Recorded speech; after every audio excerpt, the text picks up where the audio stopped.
Hi there, it's Ife George. Welcome to day 8 of your 21 Days to Transformation. Today I'll be speaking about emotional mastery. Emotional mastery. Now, emotional mastery is easily considered as the outcome of high emotional intelligence, right? Emotional mastery is easily considered as the outcome of high emotional intelligence, consistent emotional intelligence.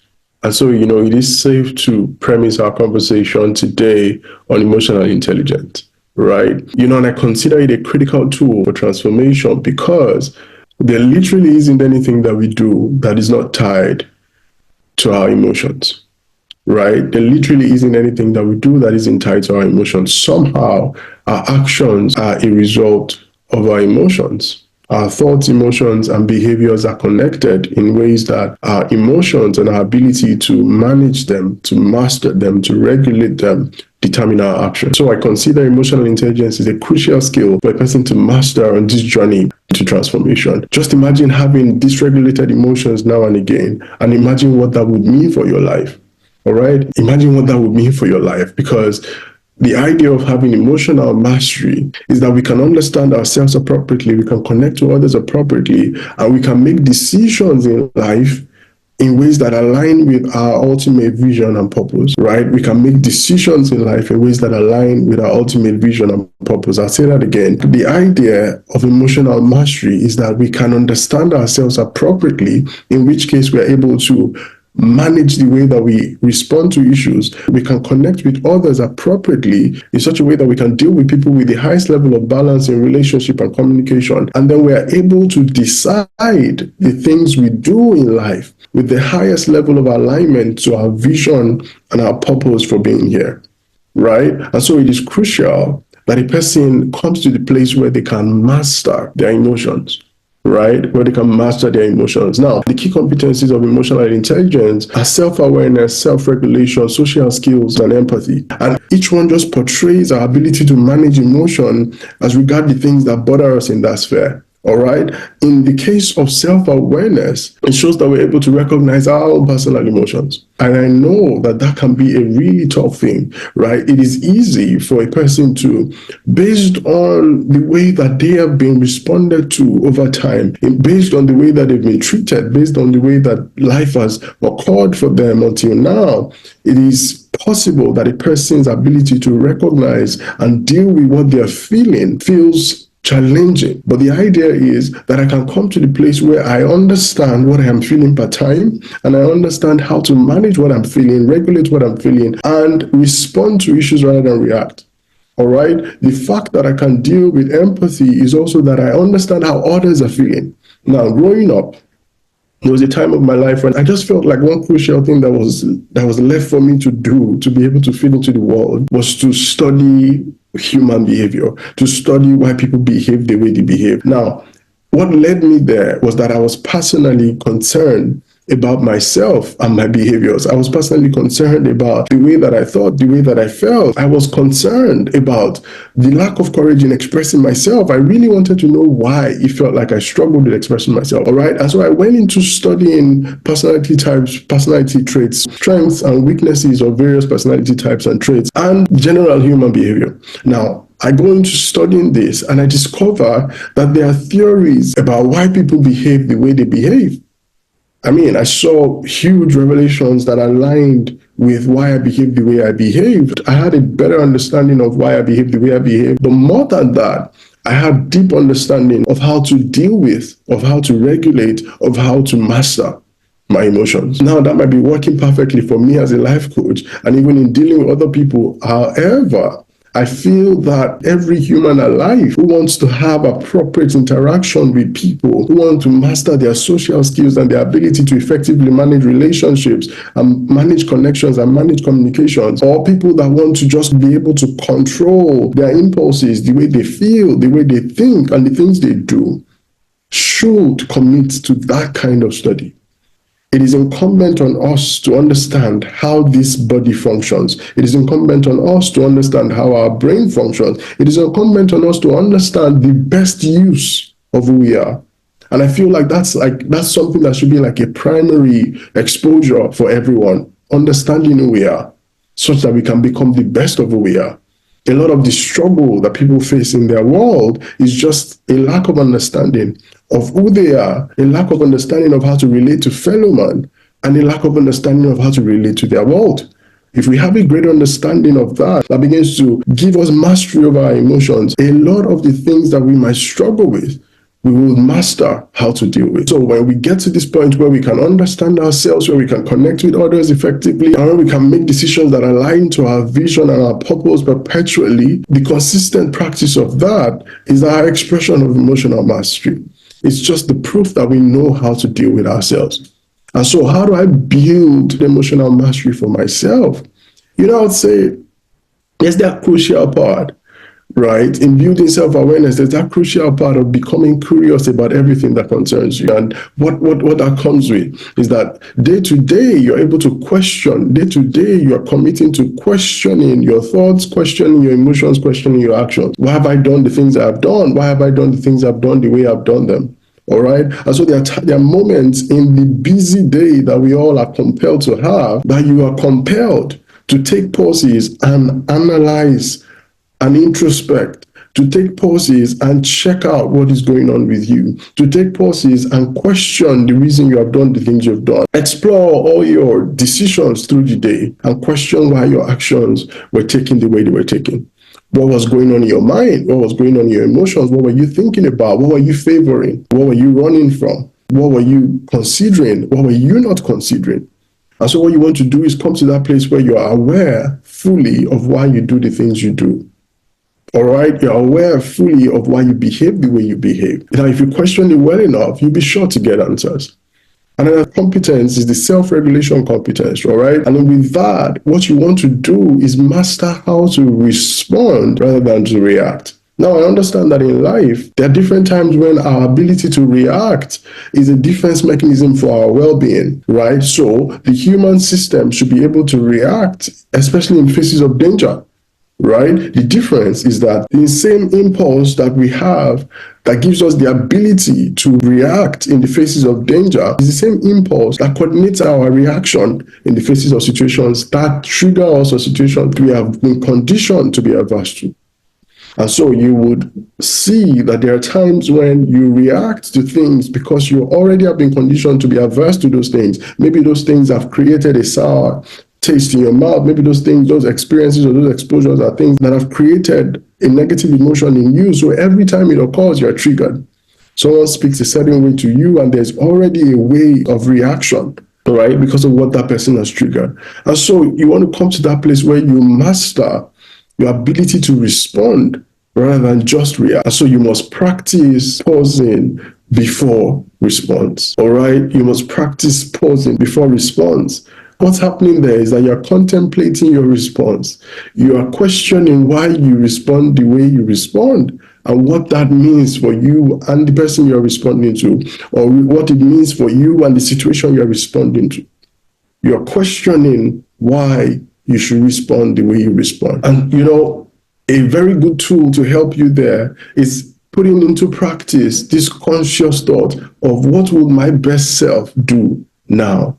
So if I was acting as my best self, if I was acting the most mature I can be, what would that best self do right now? There was this expression that I knew became popular at some point. I probably was in secondary school at the time. What would Jesus do? Right? What will Jesus do? And I believe that the reason that that expression became popular was because people were trying to base their action on what Jesus, one who has been considered of highest character, will do. And so you want to ask yourself, how would I manage the situation if I acted the best way possible? Now, what that will lead you to is that you will even need to know what the best way possible is. Meaning it will drive you to go and study. It will drive you to get away from the way that your feelings cause you to be disposed to acting. And it will lead you to finding out counsel about the best ways to handle the situation. Now, another one is empathy, right? And when you're building that, what you want to do is put yourself in a position where you are concerned about how people feel by your interaction with them than you are about how you are feeling about what you want to do. Now, while I know I need to do what serves me, I also need to be sure That when I'm done doing what serves me, I've not left a sour taste in the mouth of the other person that I have dealt with, especially if they don't deserve it. And so I want to commit to understanding what is going on between myself and another. I want to be able to commit to caring about people appropriately in my interactions with people. Now, can you do that? Can you actually care about people in your interactions with people? Can you step away from that place where there's that selfish air of wanting to just use people and actually caring about them and actually seeking for a win-win in engagements with people rather than just what is beneficial to you? Can you actually step away from that place of looking out for just your interest and actually committing to selflessly sacrificing for other people at times when you can or when you should? Can you be present in conversation and listening rather than hoping to respond in defense of yourself? Can you value others fully? Can you value others truly? Because those are the things that show that a person has moved themselves to a high point of empathy, where I can place this person on a platform that says, I value you. And when I say I value you, it shows in the way I treat you, it shows in the way I speak to you, it shows in the way I connect with you, it shows in the way that I deal with you in situations. A person that has been able to master how they think and feel and what they do when it comes to others, regardless of what others have done to them, are the ones that have built that place of emotional intelligence. And what happens is that the consistent practice of that shows your emotional mastery. And so whilst I know that a person has done something that might deserve a specific type of action, what is the best action I would like to take? And why? All right, what is the best action I would like to take and why? What would that action make me look like? What would that action portray about me? Right? What would that action say about the kind of person I am defining myself to be? And so you're thinking about the person you're becoming. You're thinking about the person you are growing into. You're thinking about the reputation that you have. You're thinking about the brand image that you're creating. And you're asking yourself, would every of these things that I am doing, with every of these things that I'm doing in engagement with someone else, represent me the way that I hope to be represented? Will the words coming out of my mouth represent me the way I hope to be represented? And the final competence there is your social skills. You just want to master that too. And as a practice, visualize who you want to be part time. All right, visualize how you want to be part time, because your social skills defines your effectiveness in managing relationships and communications. And so you want to visualize how you want to be such that your brain has captured the kind of person you want to be. And so when you get to the place where you're able to master the way you behave, it's because your brain has an idea of who you are based on your identity, and that identity is a result of the person you have heightened in your brain as who you are. So the kind of person I am does not do this kind of thing that your brain knows. So in the face of situation, it regulates you according to the highest picture of you that it has. And so when a person comes to the place where what they've built in their identity is a person of love and of joy, I'm a person of peace, of patience, of goodness, of faithfulness, of kindness, of self-control, your brain is able to show that picture in the face of a situation. And you would find yourself responding with love, responding with joy, responding with peace, responding with patience, responding with kindness, goodness, faithfulness, self-control. Now, you might struggle with what that might look like. But the truth is, effectively, over time, you would find that you begin to attract people like yourself to yourself. And so the beauty of mastering your own self and regulating yourself and dealing with people based on a high sense of regulation of self is that soon enough, you begin to attract your kind to you. The goal of this is that life begins to become less about what is happening to you and more about how you choose to respond. Now, I knew this expression back in the day, but things do not happen to me, they happen for me. But the only person that can say that things happen for them are the ones that have mastered the ability to regulate how they respond to situations. Meaning I can easily find the good in a situation, meaning I can easily find opportunities in problems because I know that things happen for me, not to me. A person that hasn't been able to do that will struggle with the vicissitudes of life. things will happen to them and it will shake them. The person that has mastered to regulate their emotions will be the only ones that see silver linings in things that happen in their path of life. And you know what you're doing in return without knowing is that you're building your confidence, you're building your resilience, you're building your level of clarity in dealing with situations, you're building a level of peace and ease as you go on mastering your emotion. And so life can be beautiful to the degree that you can manage how you feel. Life can be beautiful to the degree that you can manage how you feel. It is easier to respond from a place of peace, which is only gotten by management of emotions, than it is from a place of chaos.